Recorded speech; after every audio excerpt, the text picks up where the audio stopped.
Assalamualaikum warahmatullahi wabarakatuh. Halo, berjumpa lagi dengan saya Faradita Natasha. Di video kali ini saya akan mempresentasikan pada mata kuliah Sistem Informasi Manajemen yakni presentasi kali ini ialah Sistem Informasi Pinjaman Dana PNPM Mandiri pada UPK BKM Kecamatan Sumberwingin dengan dosen pembimbing Ahmad Fatur Rosi. Dengan NIM saya 201041173, yang dimana sistem informasi pinjaman dana ini diperbarui sehingga adanya peningkatan di sistem informasinya gitu. Langsung saja pada slide yang pertama. UPK BKM Kecamatan Sumberwingin merupakan unit pengelola keuangan pada Badan Swadaya Masyarakat yang langsung menerima dana dari PNPM Mandiri Community Direct Fund atau BLM dari tingkat pusat untuk dikelola dan distribusikan kepada masyarakat di sekitar areal UPK, di mana pengolahan datanya masih menggunakan cara pembukuan secara manual sehingga membutuhkan waktu yang lama dalam menjalankan proses transaksinya. Sistem informasi pinjaman menjadi solusi yang tepat untuk menyelesaikan permasalahan UPK BKM Kecamatan Sumberwingin. Karena dengan adanya sistem informasi pinjaman dana akan sangat membantu UPK dalam menjalankan tugasnya dan memudahkan dalam menyelesaikan masalah yang ada pada instansi, seperti contoh pendataan pinjaman serta dengan program komputerisasi dapat mempermudah dan mempercepat proses yang ada sehingga tercapai efektif dan kegiatan yang efisien gitu. Next, problem atau permasalahan, yakni yang pertama, UPK BKM Kecamatan Sumberwingin belum mempunyai program dalam melakukan transaksi simpan pinjam. Jadi, khususnya pengelolaan data pinjaman yang efektif dan efisien. Dalam artian, semua pengolahan arsip data masih menggunakan sistem manual seperti itu. Dan yang kedua, proses peminjaman dilakukan dengan cara tanggung renteng antar anggota kelompok dan perlu dilakukan pengolahan transaksi pinjaman dan angsuran yang efisien dan efektif gitu. Dan yang ketiga, minimnya kelengkapan data persyaratan untuk melakukan pinjaman. Hal tersebut dikarenakan masih belum terkomputerisasi seperti itu. Lanjut, kita beralih pada keuntungan atau manfaat dari sistem desain ini gitu. Pada UPK BKM Kecamatan Sumberwingin. Yang pertama ialah mempermudah pihak UPK BKM Kecamatan Sumberwingin dalam pengolahan data pinjaman dana. Yang kedua, mempercepat dalam pencarian data anggota maupun kelompok. Yang ketiga, menghemat waktu dalam mendapatkan informasi data kelompok, anggota, pinjaman, dan angsuran. Jadi pencarian data kelompok terus data anggota itu tidak perlu dilakukan secara manual lagi. Dan yang keempat, mewujudkan sistem informasi pinjaman dana berbasis IT atau Information Technology. Oke, selanjutnya kita beralih pada SDLC yang dimana siklus hidup pengembangan sistem. Yang pertama itu ada sistem planning, sistem analisis, sistem general, sistem design, terus sistem implementation, dan yang terakhir sistem maintenance. Oke, pada tahapan yang pertama ialah sistem planning, yang dimana tahapan ini untuk mempersiapkan pelaksanaan pengembangan sistem yang akan dilakukan. Adapun persiapan yang dibutuhkan, yakni yang pertama mengajukan proposal dan surat permohonan penelitian ke perusahaan. Yang kedua, mengatur jadwal survei dan wawancara. Dan yang ketiga, mempersiapkan pertanyaan-pertanyaan untuk wawancara. Yang keempat, mempersiapkan alat pengembangan sistem. Yang kedua yakni sistem analisis. yang dimana sistem ini bertujuan mengumpulkan data, menganalisis data, dan menuliskan laporan.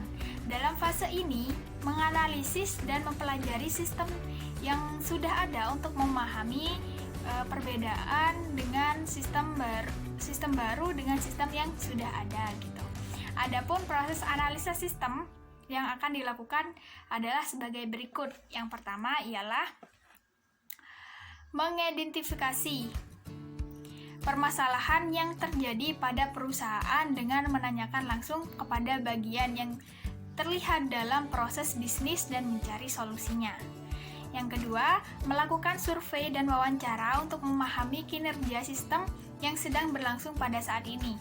Yang selanjutnya digambarkan dalam FOD atau Flow of Document dan dianalisa kembali permasalahan-permasalahan tersebut sesuai dengan kinerja sistem yang sedang berjalan. Yang ketiga, General System Design.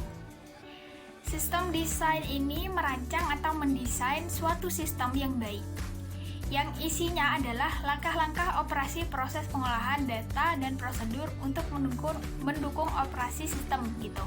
Jadi tahap ini menyusun sistem baru dan menerangkannya secara tertulis gitu. Kegiatan yang dilakukan adalah yang pertama, menyusun flow diagram yang mempunyai fungsi membuat model keluaran proses dalam simbol-simbol tertentu. Yang kedua, merencanakan konfigurasi peralatan-peralatan untuk memberikan alternatif yang disetujui dan dirinci lebih lanjut. Adapun pada tahap ini dilakukan kegiatan sebagai berikut. Yang pertama yakni model-model yang dimana terdiri dari konteks diagram dan DVD. Yang kedua, perancangan database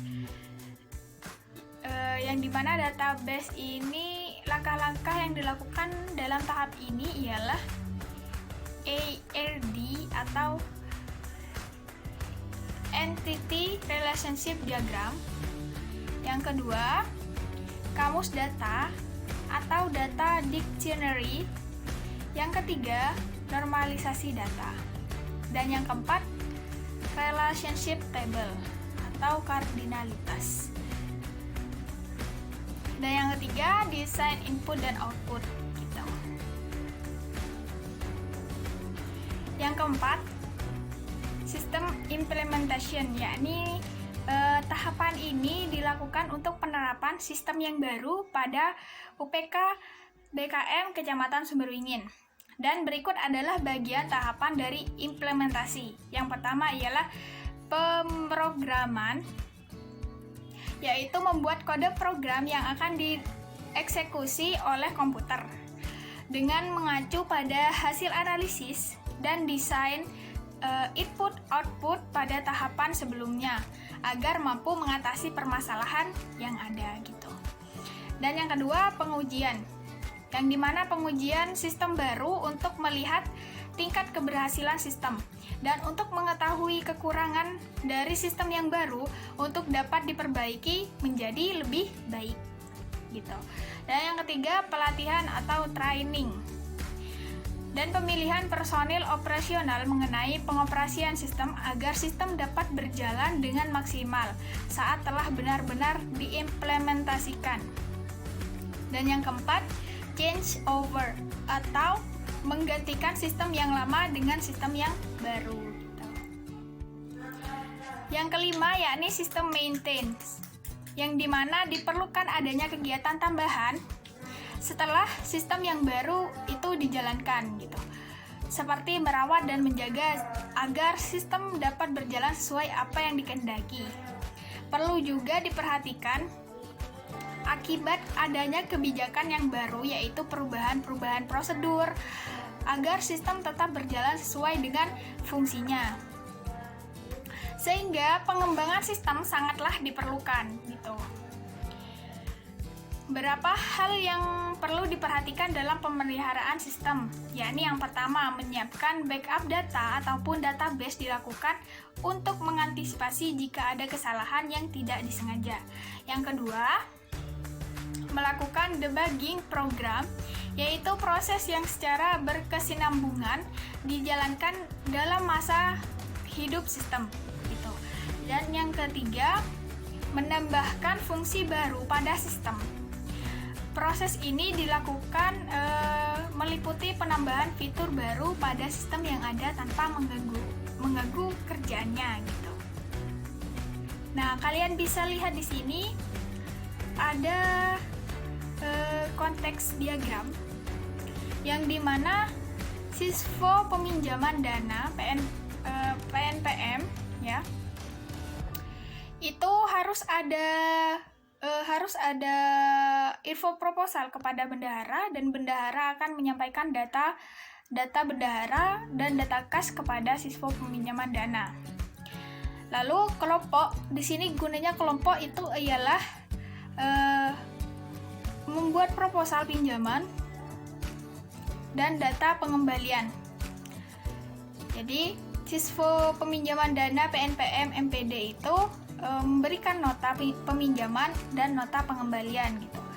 Dan dari keseluruhan itu tadi, laporan kas, laporan peminjaman, dan laporan pengembalian itu diserahkan kepada ketua gitu.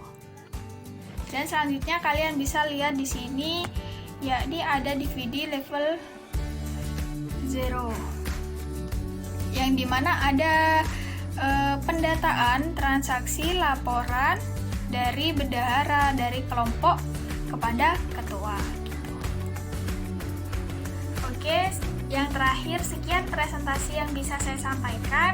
Jika ada salah kata, itu adalah kekurangan saya, dan semoga presentasi ini bisa bermanfaat untuk kalian semua. Jangan lupa di like, di komen, di subscribe, dan di share ke teman-teman kalian.